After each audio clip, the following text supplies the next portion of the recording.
Good morning. I'm Bernadette Norris Weeks, and I, along with Kathy Eggleston and Michelle Austin Pammies, are the directors of the Women of Color Empowerment Institute. Thank you for joining us today for this very special Hour of Power with Rashad Robinson from Color of Change. WOCEI, or Women of Color Empowerment Institute, is a 501c3 organization with a mission to enhance and expand leadership by women of color. We believe that you will find this hour to be both enlightening and motivational. Make sure that you keep up with all of the impactful programming that we're offering through Women of Color by logging on to nationalwomenofcolor.com. Due to COVID-19, unfortunately, our Fall Leadership Conference will be canceled this year. However, we will have a lot of programming that we will continue to bring to you at no cost for the remainder of this year. If you are interested in membership, you can also find out more about us at nationalwomenofcolor.com. Your membership and contributions support the many activities and operations, and it allows us to continue to bring you high quality programming. Just visit us at nationalwomenofcolor.com. We will have a few polls during this session, and we would like to hear from you, so please participate. Color of Change is an amazing organization. We'd also invite you to go to their website, and Mr. Robinson will tell you a little bit more about Color of Change and how you can reach them as well. Rashad has been, he told me to call him Rashad this morning, has been on our radar for a while. We see Color of Change and we see Mr. Robinson as a case study for what effective leadership looks like. And so we'll go ahead and get started, and Kathy will introduce to you Rashad Robinson. Thank you, Kathy. Thank you, Bernadette. Good morning, everybody. I am getting text and I see our chat with members from South Florida and Atlanta and New York and Washington, D.C. and all across the nation. Yes, this is an exciting hour of power for us all. We are so privileged to have as our special guest, Mr. Rashad Robinson, and let me tell you more about him. Rashad Robinson is the president of Color of Change, a leading racial justice organization driven by more than 7 million members who are building power for Black communities. Color of Change uses innovative strategies to bring about system change in the industries that affect Black people's lives, such as corporate boardrooms, Silicon Valley, Wall Street, Hollywood, Washington, state capitol buildings, city halls, and local prosecutors' offices around the country. Now, under Rashad's leadership, Color of Change designs and implements initiatives to force corporations to stop supporting Trump initiatives and white nationalists, win net neutrality as a civil rights issue, hold local prosecutors accountable to end mass incarceration, police violence, and financial exploitation across the justice system, force over 100 corporations to abandon ALEC, remember that acronym, that right-wing policy shop, change representations of race and racism in Hollywood, move Airbnb, Google, and Facebook to implement anti-racist initiatives, and forcing Bill O'Reilly off the air. Rashad is widely consulted on strategies for corporate accountability, transforming the criminal justice system, media and tech reform, and he is a sought-after keynote speaker at events all across the country on building Black political power, culture change, narrative infrastructure. He appears regularly as a quoted source, interview guest, and opinion writer in too many major media for me to name. He's been profiled by many of the top media of our time, including the New York Times, Wired, The Root, The Washington Post, The Chronicle of Philanthropy, BET, the list goes on. And Color of Change has been named 3 times in Fast Company's Most Innovative Companies list in 2015, 2018, and again this year in 2020. Congratulations. And of course, Rashad personally is the recipient of many awards from many prestigious organizations. I can't name them all. Now, before taking the leadership chair at Color of Change, Rashad served as Senior Director of Media Programs at GLAD. We are delighted to have Color of Change President Rashad Robinson pour into us for this hour his message of power. And our Women of Color Empowerment Institute founding director, Michelle Austin Pammies, is going to begin our conversation. Michelle. Good morning. As always, I'm excited to have you, our members, and our guests listen in and watch as we talk to some of the most influential people in our community. Mr. Robinson is definitely one of them. Mr. Robinson, although you have been doing spectacular work at Color of Change, not all of our listeners and viewers may be familiar with your organization. During the hour with you, we will be asking specific questions about the organization's core campaigns. However, please tell us a little bit about the organization, how it got started, its purpose and mission, and finally, its most successful campaign so far. Well, thank you. First of all, thank you all for having me. Thank you for the work that you all are doing across the country in South Florida and Atlanta and all the other places where you all are building power, bringing people together, working to move us forward. So first of all, it's just an honor to be with you all, and also feels right. The last time I was supposed to be with you all, a hurricane stopped us, and this time a pandemic will not stop us. And so we are using technology to come together. And so it's an absolute honor. I also want to start off by just acknowledging the passing of Reverend C.T. Vivian and Congressman John Lewis. Just two incredibly amazing pioneers. Happy to say more about them. I think I'm going to be on MSNBC later talking about Congressman Lewis. Both, I got to sit next to C.T. Vivian and across from John Lewis at a meeting in the Eisenhower room with President Obama in 2016.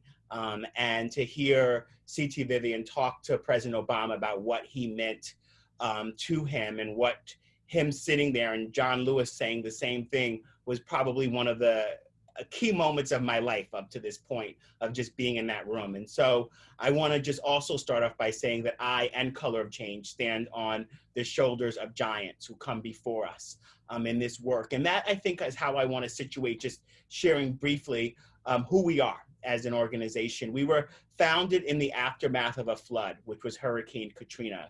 So almost 15 years ago now. And I want to say, I talk about it because I think it really helps folks understand who we are, how we think about our work, and how we do our work. Because Katrina was a flood that was caused by bad decision makers that turned into a life-altering disaster by bad decision makers. Black people were literally on their roofs begging for the government to do something and left to die.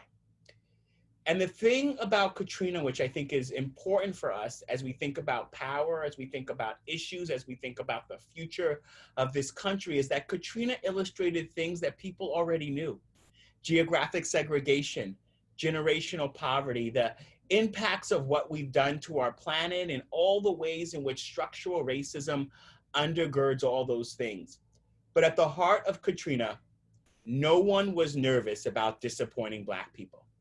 Government, corporations, and media. When institutions are not nervous about disappointing your community, it doesn't matter what kind of research report you have that illustrates all the facts and figures and disparities. It sometimes doesn't matter what we do in the courts if we don't have the power to implement it. You need political power, people power, and narrative change. So Color of Change started with a single email to about 1,000 people, inviting folks into a new movement. And over the last nearly 15 years of our existence, we have worked to translate the presence that Black people have in the world into the power, winning real-world victories across the media space, from kicking folks like Pat Buchanan, Glenn Beck, and Bill O'Reilly off their media platforms, to doing the sort of really clear power building work that's been able to change prosecutors' offices, push Hollywood, all the things that were sort of talked about in my bio. But, you know, Color of Change is an organization I came to about 9 years ago. And over the last 9 years, I've really focused on what does it mean to build real political power for Black people, power that forces those who make decisions about our lives to be nervous. And the final thing I'll just say about all of this is that we have this real framework, which is really important in the digital age, of not mistaking presence for power. Presence is visibility and awareness, retweets, shout outs from the stage.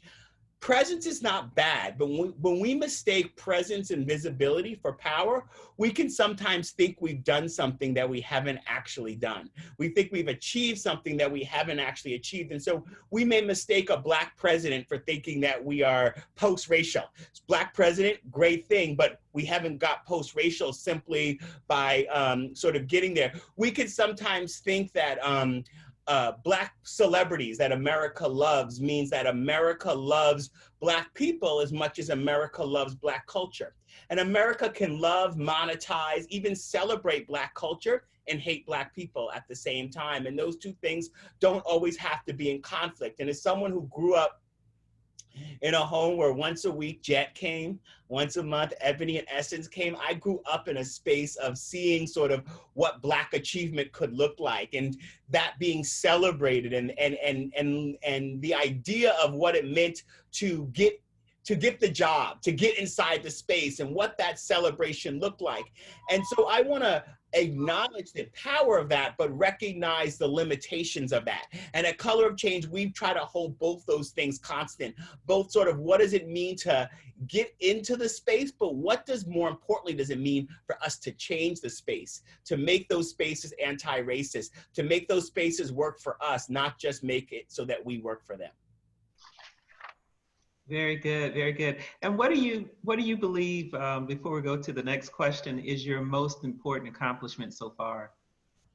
You know, I think the most important accomplishment I've felt is like growing a piece of infrastructure and an organization that is on the ready and able to show up. I took over Color of Change. I was 31 years old. The only reason why they gave me the organization at the time to lead was because they had 5 staff people and they weren't sure if it was gonna like be a thing.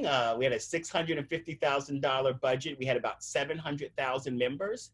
And we have 7 million members.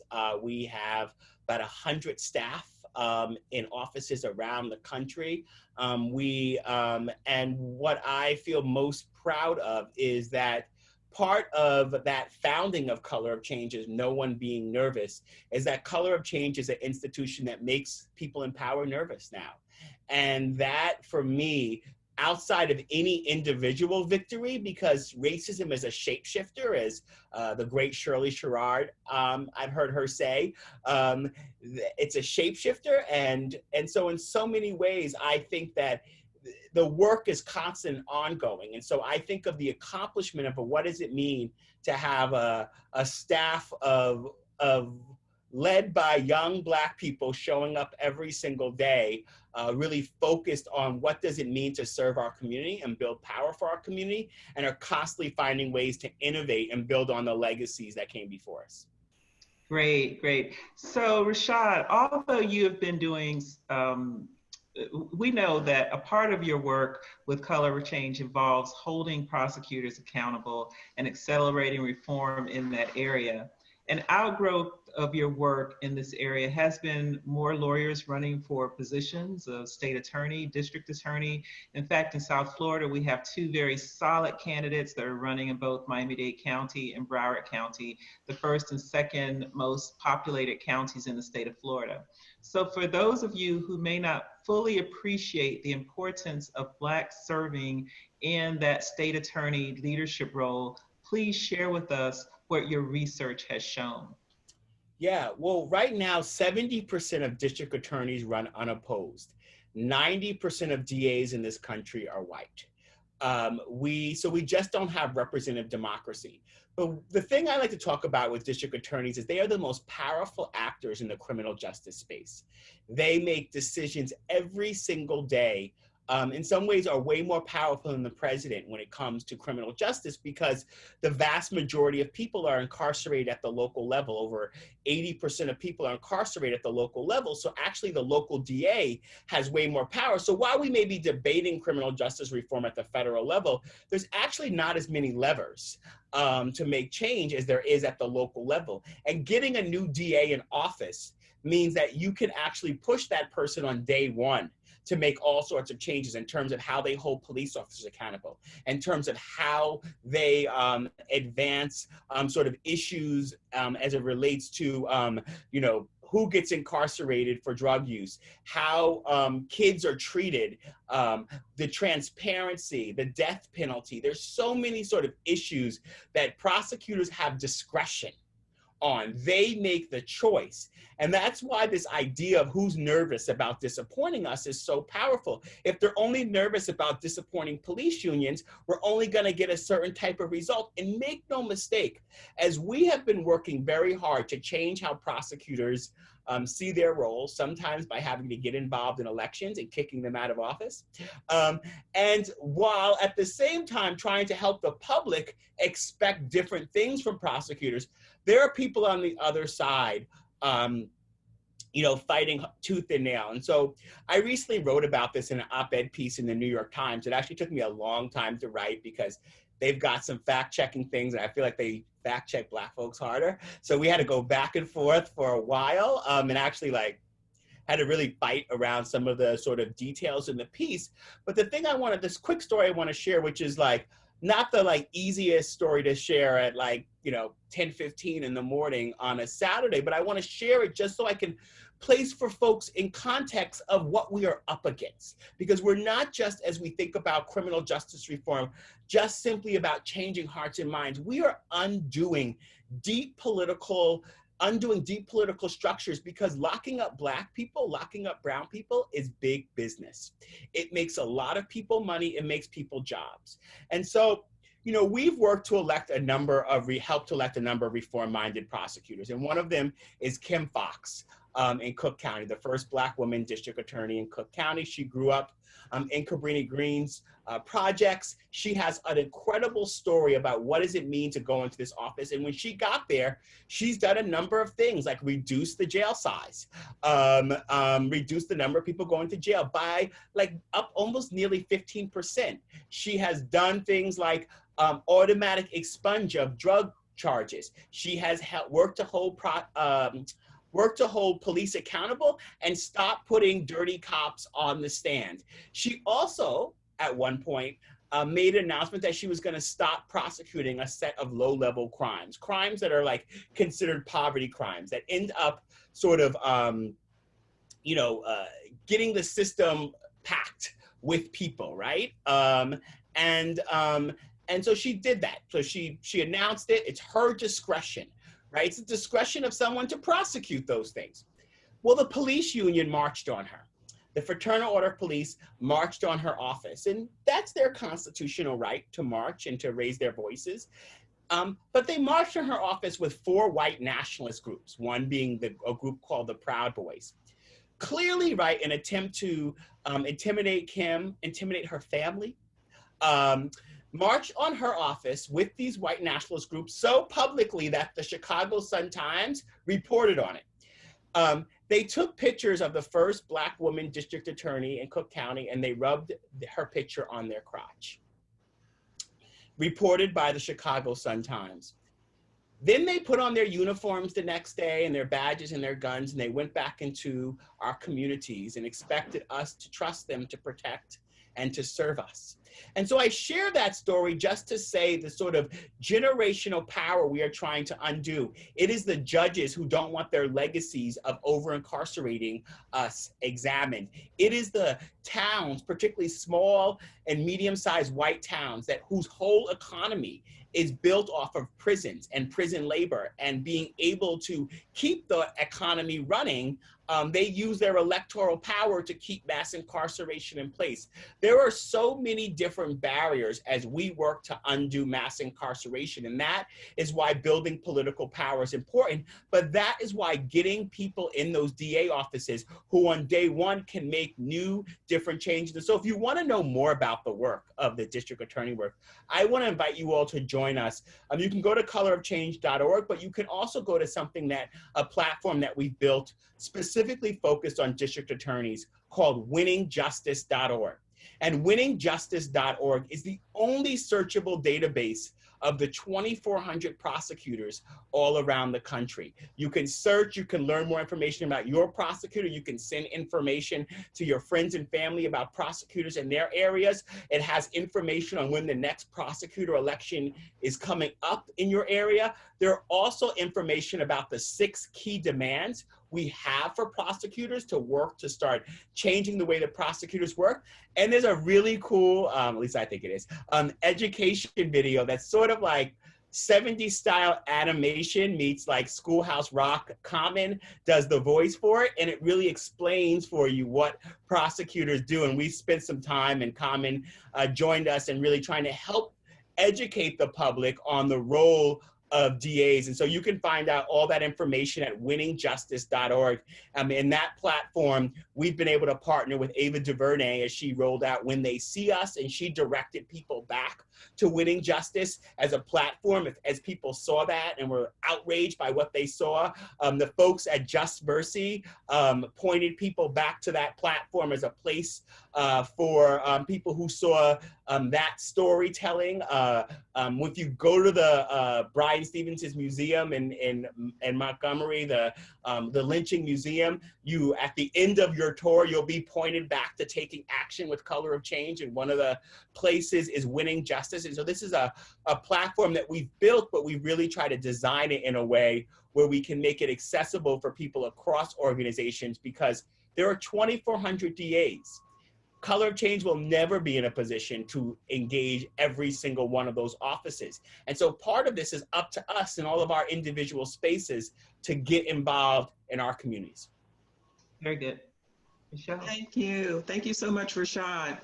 And, you know, as a non-lawyer, let me just comment, because my 2 co-workers are lawyers, and you have really educated me, I think, and people like me who are not in the legal system about that power and discretion of local district attorneys. We certainly see in Minneapolis the power of an attorney general. So just that part of the criminal justice system as being a lever of power if we want to really create change. And so speaking of change, economic justice is one of your platforms as well. Now, I grew up in a household, speaking of Ebony and Jet, where we had issue number 1 of Black enterprise. Had we only known had that too. Yeah, I had the grades. To keep those issues. But tell us about what you're doing with economic justice. And I know specifically you are working on equitable treatment of Black employees across the marketplace. So what exactly are you doing? Yeah, so economic justice is so important. Let me just say all of these issues connect. I think that we don't experience issues as a community, we experience life. And the forces that hold us back or propel us are always deeply interrelated. And so political inequality goes hand in hand with economic inequality. Communities that have economic equality oftentimes have political inequality. And so they all combine. But as I think about the work around economic justice, we think about a number of things.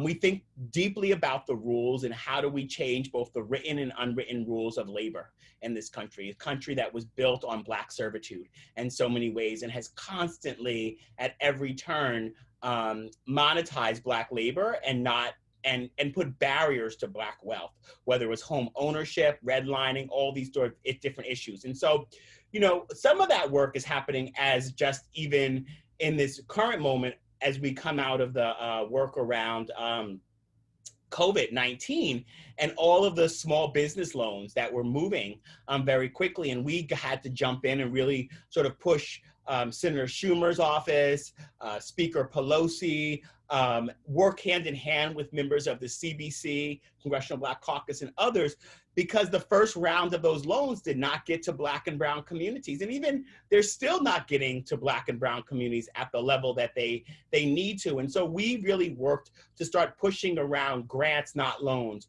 trying to take the big banks out of the equation because of all the ways that the money did not get there, working to popularize the story in the media about how this was not actually hitting our communities and put some fire to our elected officials about the role that all this money was flowing and not actually reaching our communities.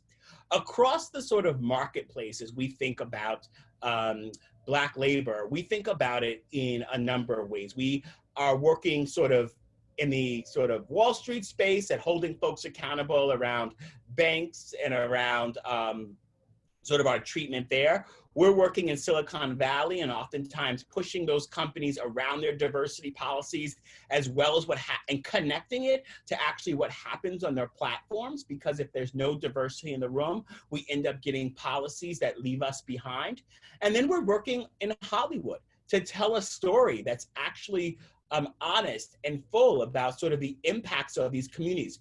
So I think what I oftentimes think about this is also a narrative exercise, because far too often we end up with stories that talk about the situation that Black communities are in.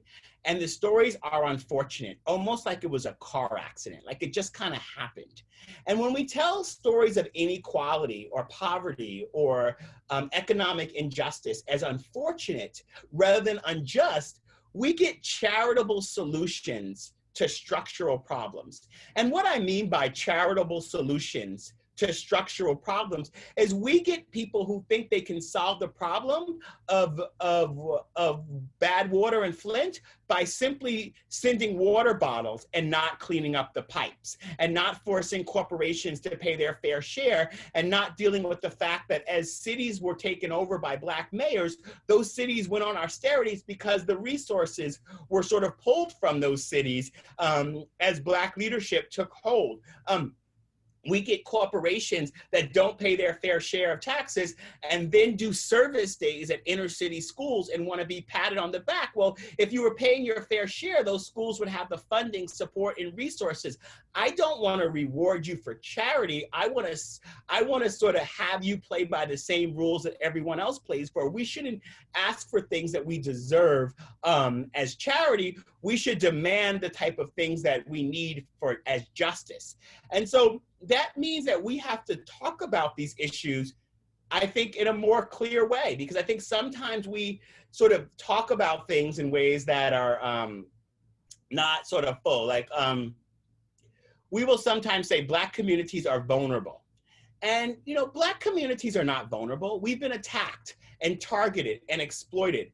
Vulnerability is a personal trait. And so when we talk about Black communities as vulnerable, we end up having people try to fix us and our families rather than fixing the structures that have hurt us and harmed us. And I will tell you that I sometimes use the word vulnerable and I have to like check myself. I'm like, you know what? When I'm personally vulnerable, that may be me when I need to like talk to one of my brothers and be like, yo, like talk to me so I don't say something out in the world that I shouldn't say. I need to like have a conversation with a friend because that's something I need to work on.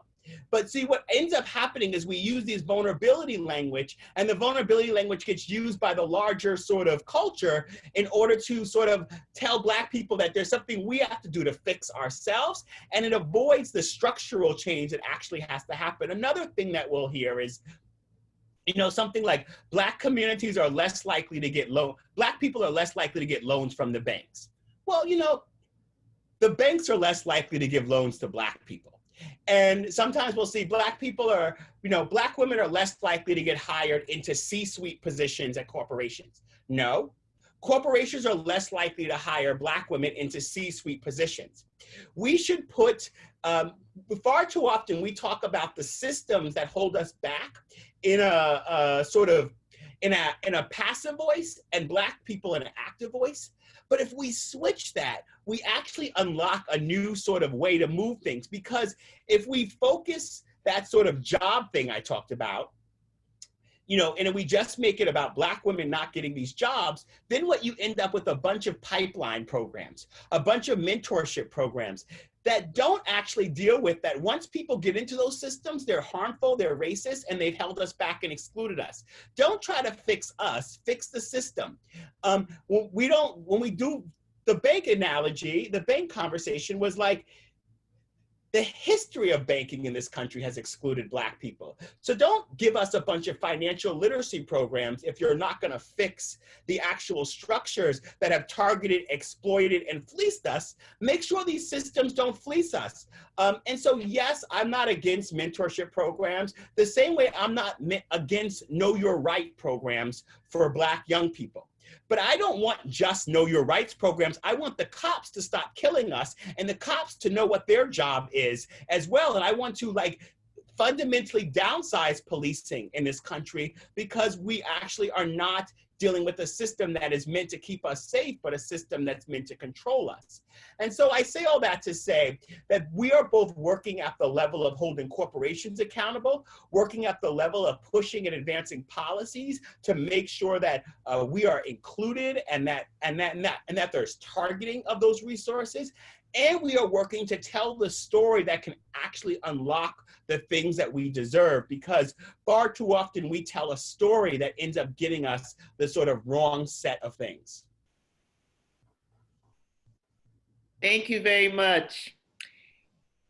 I have to say, as I don't know if you know exactly that the Women of Color's goal is to enhance and expand leadership by women of color. So you're preaching to the choir with respect to our need for that empowerment. Yep.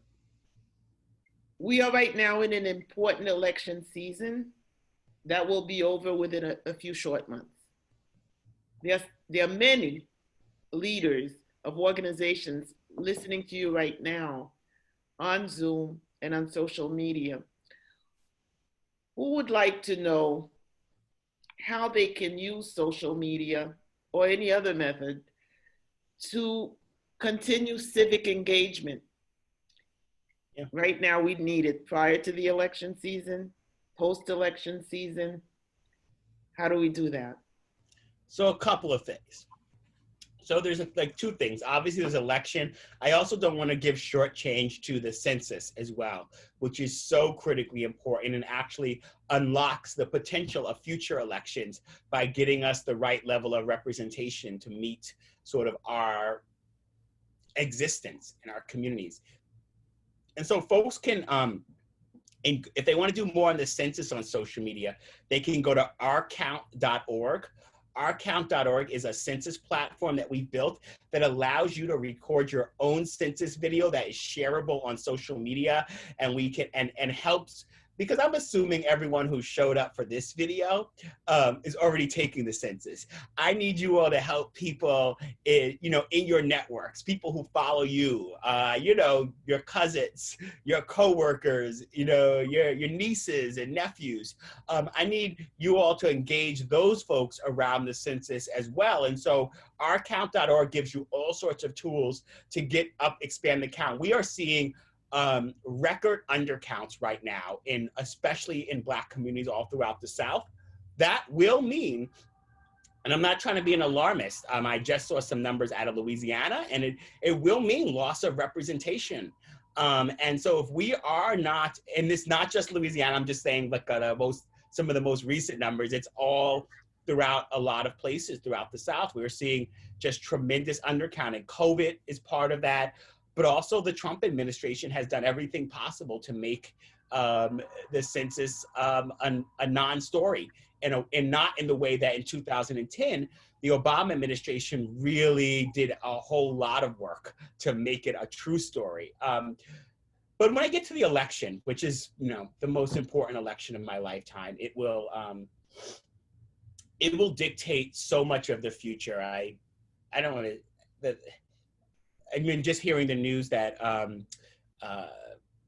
Justice Ginsburg has cancer again, and obviously praying and sending her and her family a lot of support.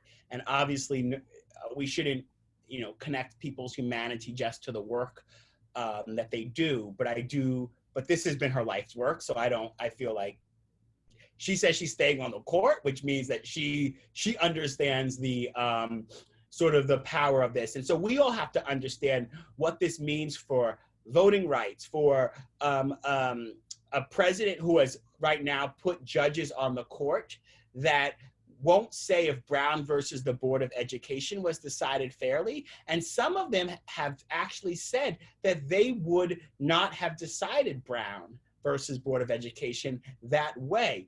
I mean, make no mistake, there are all sorts of trickinesses to integration and how it serves, but geographic segregation has never served Black people. It is not, it does not mean that there will be equitable money for Black schools over white schools. And what it will mean is that a further way to fleece our communities in deep ways.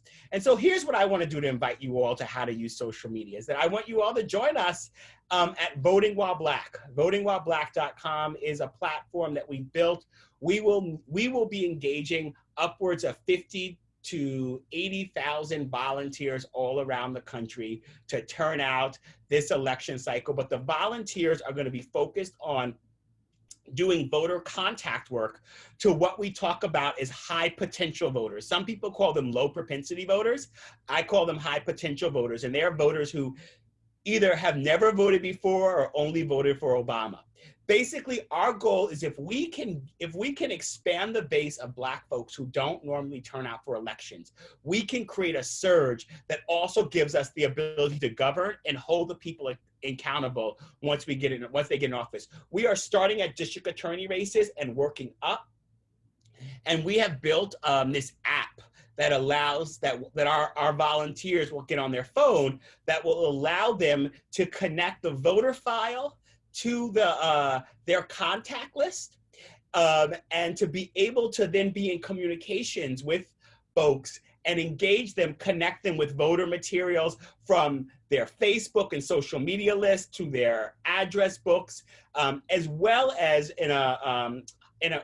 through all the privacy laws, be able to serve up numbers for people from home to do phone banking and peer-to-peer text messaging, because we're not quite sure if we're going to be able to be at the doors the way we were in 2016 and 2018, knocking on doors. And so we have been really focused nonstop at getting technology in place at scale that will allow us to do some of the work that we wouldn't be able to do because of COVID-19. And so this will be a thing that we would love to find ways to partner with, maybe host some events together if that makes sense, but we should figure out all of the ways in which we can unlock that. And my field team right now is, working to put all that infrastructure in place. And we just did a big hiring of a cohort of like a lot of young Black folks and allies of other races who are going to be part of our PAC team. I think like 20 folks who are going to be helping people get on these apps, doing big Zoom trainings, all the things necessary to really unlock the potential and the passion of our people to show up and show out this election cycle. Bernadette, as the next question, although it wasn't planned that way, we should talk about the Tri-County Black Voters Network. Yeah, that's where I was going to go next. Thank you. So the Women of Color Empowerment Institute's Advocacy Committee has recently brought together Black leaders in Broward, Miami-Dade, and Palm Beach counties. And so this has really never been done before. And we're doing this as a way to pursue our get out to the vote efforts and do it in a collective way that will really move the needle for this next election, including the primary that's coming up as well. And so the group is calling itself the Tri-County Black Voters Network. And what you, I want to know, Rashad, what you see as some of the most effective tools that we can use for this get out to vote effort in this, particularly South Florida. And I know a lot of other areas are on the phone, and I encourage you all to do the same thing if you have nearby counties and you can work together. But particularly in South Florida, what kind of tools would you suggest we use or focus on as a way to get the most impact from our GOTV efforts? You know, phone, internet. I mean, a lot of the tools that we use all the time. I guess the big thing that I like to focus on is like, there are folks in my family, in my network, who I never have to worry about whether or not they're going to vote. Some people like literally will show up and work at the election polls. I have a godmother who will send me texts to remind me to vote in elections that I'm working on, and that is great, and we need to keep doing that. And we need to like put a list together of the people we know who might not be voting in our space, who are not, and start working on them now. Start engaging those folks now. And my theory is that particularly in a place like Florida and other places that have early voting, mail-in voting, other things, work to get people to vote before Election Day. Like, log it in, get it done. Find ways to get people to make it happen before Election Day, and that is a big thing. I also think that we are in a moment where we just need to continue to connect the issues that are happening out in the world, the uprisings in communities, to the power of voting. And I think it's important how we do it, because sometimes, I've seen a lot of people tell young Black folks, particularly who are showing up right now, just vote. And I don't think that that's helpful either, because I think, and as I've like sat in focus groups with particularly Gen Z and millennials, as I've had conversations, I'm just out of the millennial space, but Color of Change, like the largest kind of portion of staff are millennials and then Gen Z, and they call me Old Man Robinson behind my back, apparently, I just found out. And so they don't get my cultural references, a different world, which like, they don't get it. I'll make a comment. But I say all that to say that, what's really interesting about this generation, and I think like, as we're thinking about how are we reaching folks who don't normally vote, we're thinking about how do we reach young people, is that they had years of a Black president. And so even as I go back to that conversation of Ebony and Jed, they have a particular understanding of how many limitations there are to sort of representation politics. And so we do have to tell them the stories of how change is happening. And I think the district attorney work for us is really powerful. Like, what does it mean for an organization like ours to go back into Ferguson 4 years after Mike Brown was killed, and injustice was not served, to be able to kick that district attorney out of office after him being in office for 27 years and thumbing his nose. We opened an office in downtown Ferguson. We helped cut turf and door knocking lists for young Black folks who had been part of the uprisings. We partnered hand in hand, and folks built strategies. They had brunches. We then not only increase the turnout of young Black people, but actually increase the turnout of young white people who showed up to get rid of that district attorney hand in hand with young Black people. And so these type of stories, I think, are also important, that we don't overtell the story of voting. The final thing I want to say is that I think that we need to, sometimes Black communities and Black people get talked about, either we get ignored after the election or we get blamed when the election doesn't go the way it should for Democrats.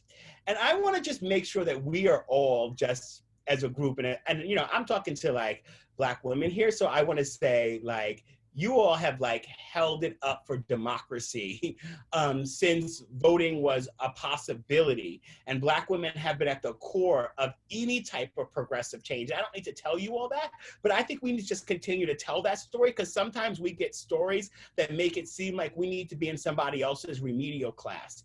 Black people are the protagonists in the American story of voting.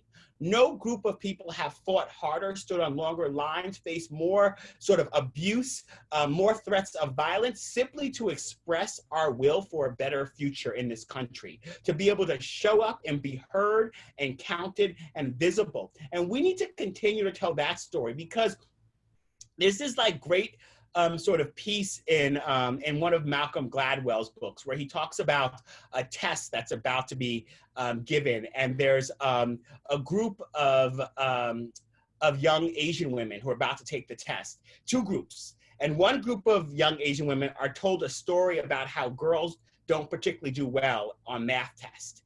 And the other group of Asian girls is told how Asians do well on math tests. Evenly selected. Who do you think did better on the same test? It was the group that was told before who they are. And this is all tricky. There's model minority. There's a lot of stuff there to it. But I just want to make sure that we continue to not let other people tell a story for us about who we are and what we've done to make this country great. And even as we think about the loss of two giants, what Black people have done to make this country sort of what it is there is not just a story that gets told here and should be told here, but it's a story that's told around the world. There's uprisings in Hong Kong, in Eastern Europe, where people sing our songs, chant our chants, leverage our strategies. We are the protagonists in this story, and we also have to settle into that as we think about this upcoming election and beyond. Very good, very good. Well, we want to actually do a poll next before we run out of time here. And if our technology folks are ready, what we'd like to do is put the poll up and let our participants respond. And this poll is really about some of the things that are taking place right now through the efforts of Color of Change. And we want to find out what people are most interested in: criminal justice reform, culture, change, and media justice, voting freedom and democracy, tech justice, fighting right-wing politics and white nationalism, and of course, economic justice. And so what are the participants on this call most interested in? If you can take a moment and go ahead and voice your vote at this point. And then Kathy will come back with the next question after the poll is taken. We'll give it just a couple of seconds. Please voice your vote. Thank you, Kathy, while we're waiting to conclude that.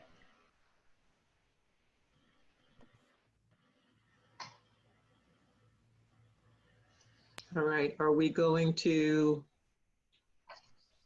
do the poll results or go on to the next question? We'll go on to the next question, I think.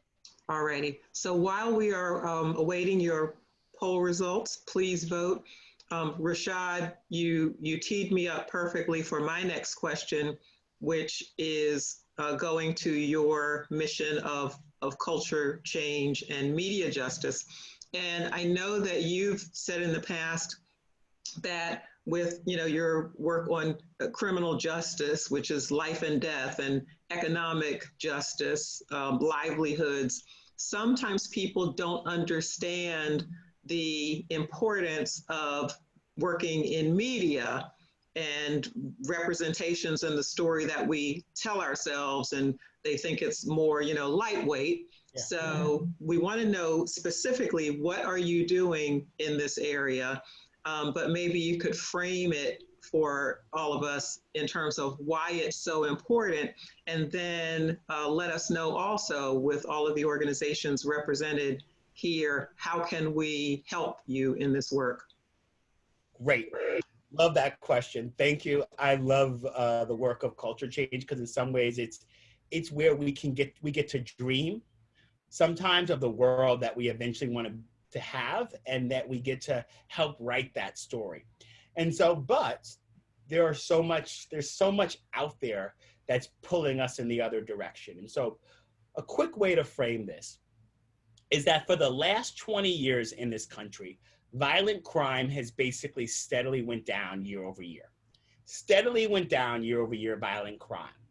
At the same time, according to Pew Research and other folks, Americans believe violent crime is going up. So there is a gap between perception and reality that makes people demand certain types of safety, things that they think keeps them safe, demand certain types of laws, believe that there's threats that are not actually sort of threats to them. And that is largely driven, as we dig into the data, by a lot of the images that people see coming out of Hollywood.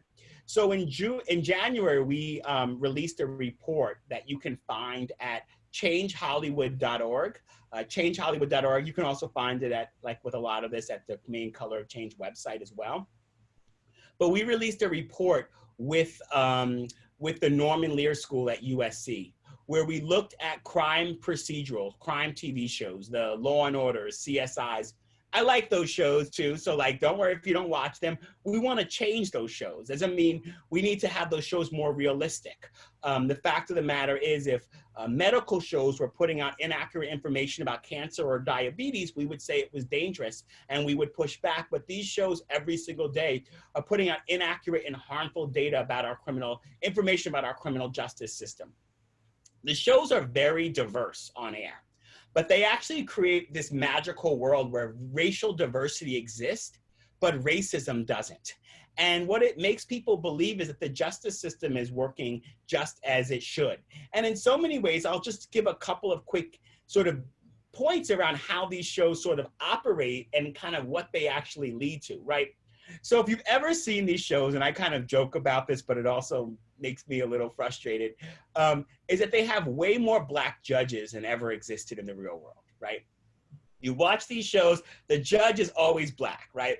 And I am not going to try to take jobs away from those brothers and sisters, but let me tell you sort of the trick that we're dealing with here and how we've been tricked by some aspects of diversity that's diversity without anything else. So those judges never have a backstory. What would it be like for a 65-year-old Black woman to be a judge? What must she think about the justice system? What would be the progress for her getting there? But she's just a symbol, right? She sits on the stand as a sort of a stately symbol. So then we looked at the writers' rooms of these shows, the behind the scenes, who gets to tell the story. Overwhelmingly all white. In the 17 to 18 season of Law and Order SVU, set in New York City, about sex crimes, not one Black writer. Chicago PD, same season, not one Black writer, right? So white writers are sending justice through the mouths of symbolic, stately, sort of Black characters to make us believe that everything is okay, that the system is working as it should. Black characters, police officers, are sort of there as rules are broken, as police brutality happens, as the end is sort of like the story gets told in a way where the end justifies the means. And those Black characters never speak out or push back. Over and over again, these shows have done what we talk about at Color of Change is normalizing injustice, making it normal, making it acceptable. And that's just one of many places where we're focused. We did a study with Darnell Hunt at UCLA on race in the writers' room.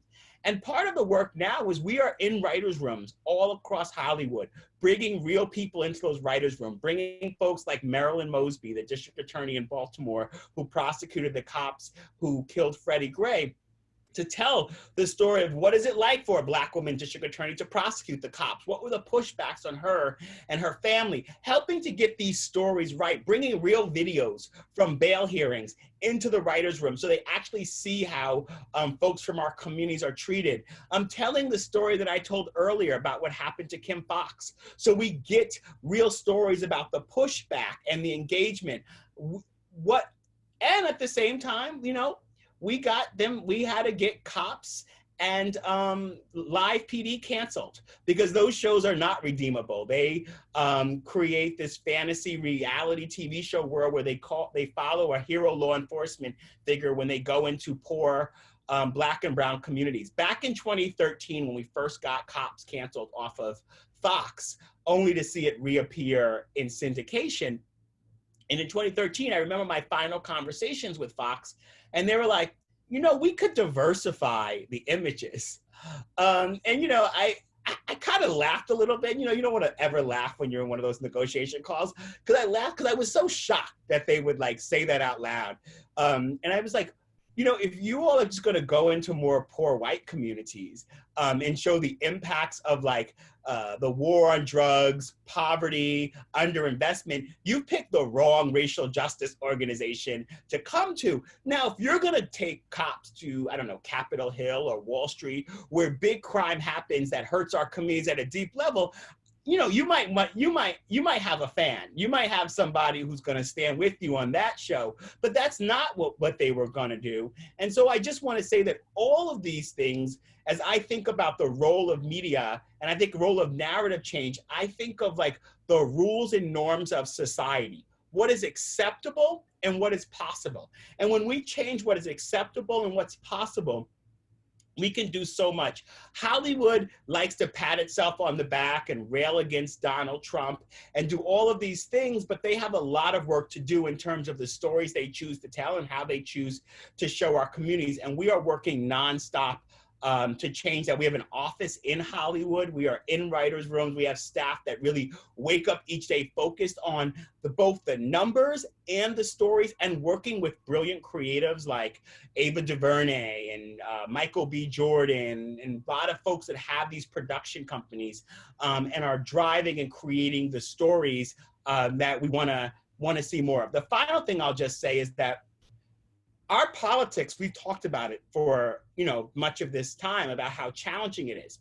But America got a Black president before America got a big budget Black superhero.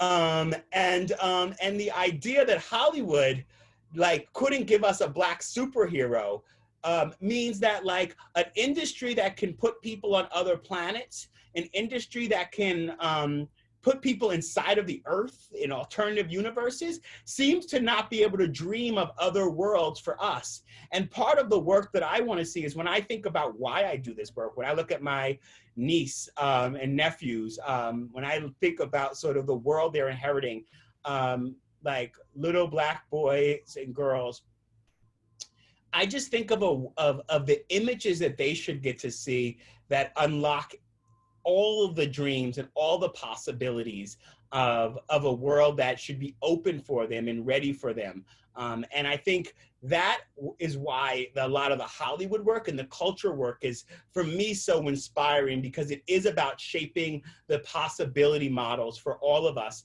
but most importantly, the possibility models for those who are coming after us.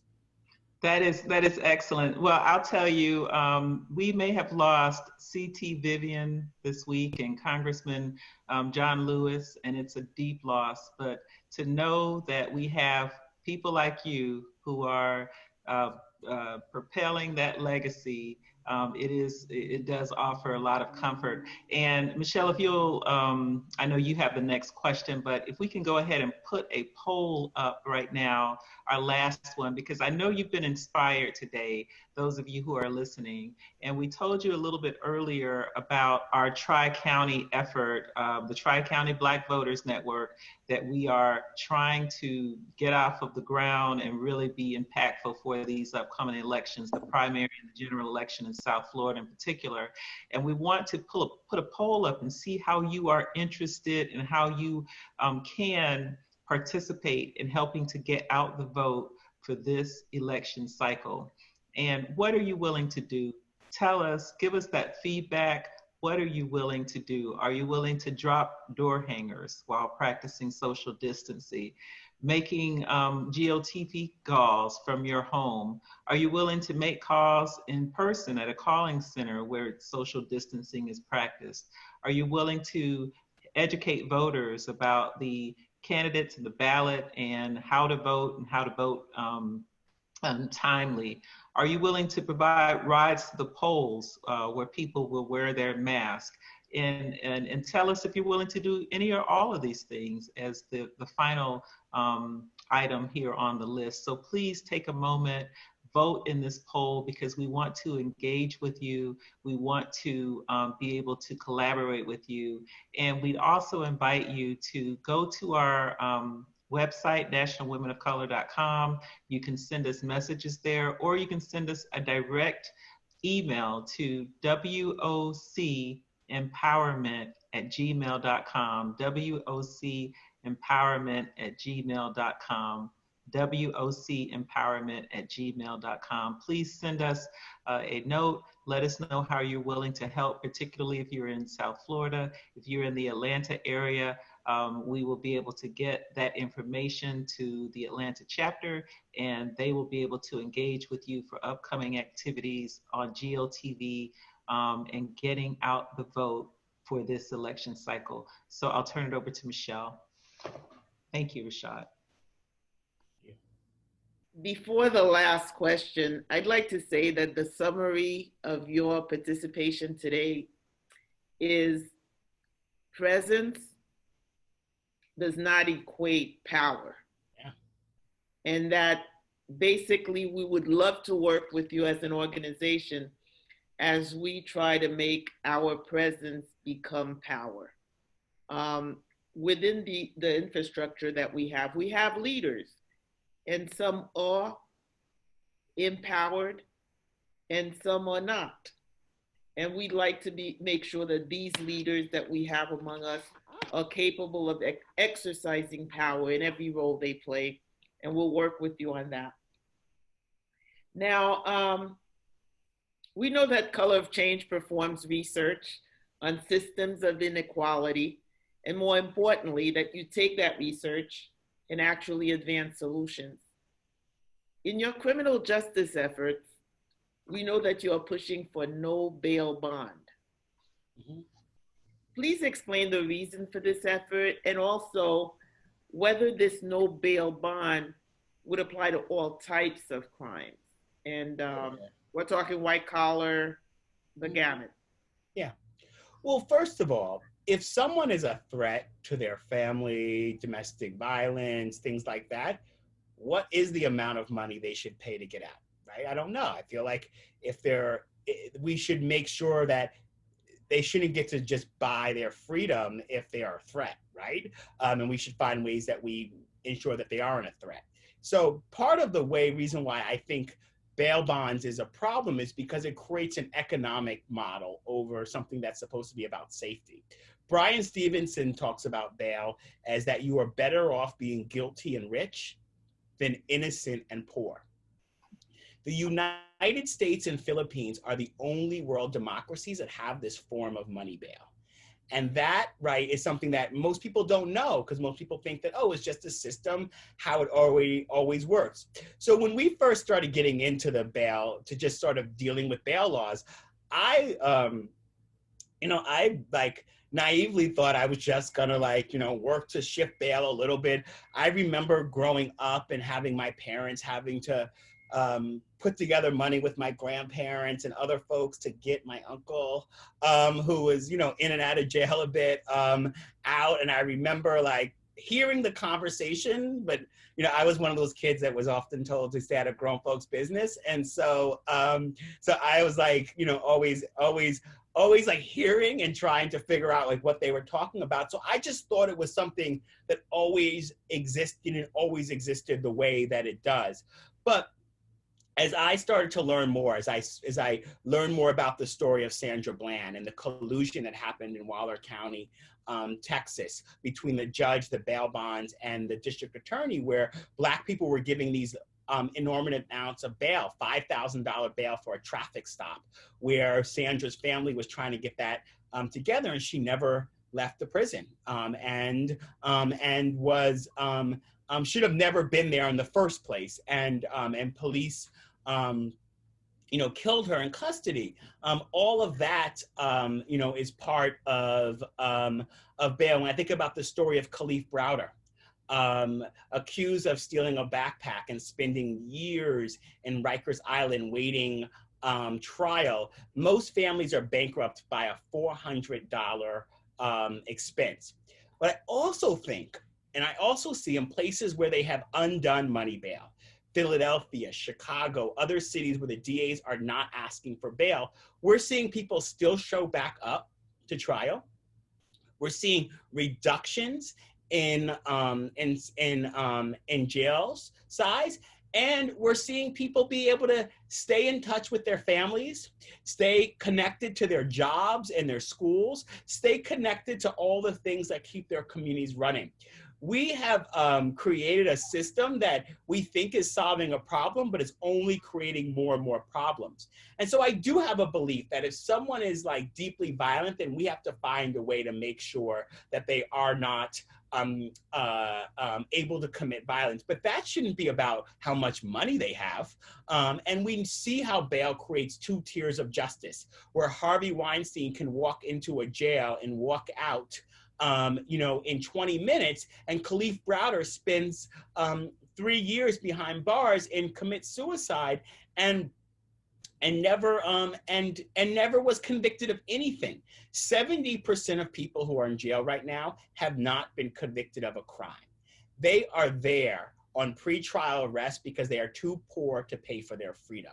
And in a country that believes in innocence until proven guilty, I think that there is a lot of work. If you go to the Color Change website and you look up sort of our work on criminal justice, we've done this really great video with Molly Crabapple and John Legend. Hold on, no.